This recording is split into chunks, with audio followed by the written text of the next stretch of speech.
हाय, hello, नमस्कार. नवीन एका व्हिडिओमध्ये तुमचे स्वागत आहे. आज आमचा दौरा कुठे चाललेला आहे? तर पाठीमागच्या व्हिडिओमध्ये तुम्ही पाहिलेलं असेल, शेतातली तर कामं बरीच जोरदार चाललेली आहेत. त्यात कार्यक्रम पण भरपूरच आहेत आता.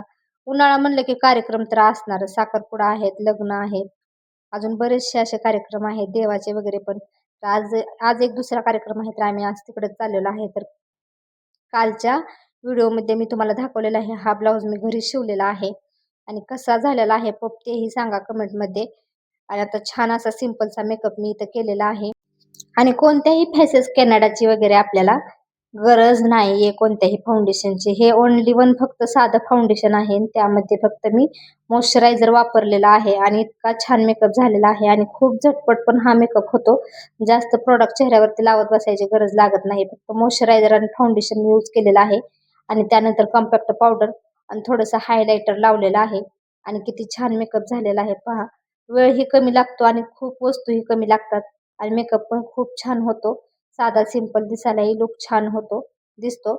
तर बऱ्यापैकी इथं माझं आता आवरायचंच चाललेलं आहे, कारण मी ठरवलेलं आहे इथूनच आता आवरून जाणार आहे. तुम्हाला पुढे तर आता व्हिडिओमध्ये समजेलच आम्ही कुठे गेलेलो आहे ते. आणि त्या अगोदर हेही मला सांगा माझा मेकअप कसा झालेला आहे ते. ॲब्रो तर माझ्या खूपच ब्राऊन आहेत, तर मी जरा ब्लॅक करून घेतलेले आहेत आणि ॲब्रो शिवाय तर मेकअप दिसतच नाही आहे. ज्यावेळेस आपण ॲब्रोला शेप व्यवस्थित देतो त्याच वेळेस आपला पूर्ण लुक. चला तर भेटूया नेक्स्ट व्हिडिओमध्ये. बाय.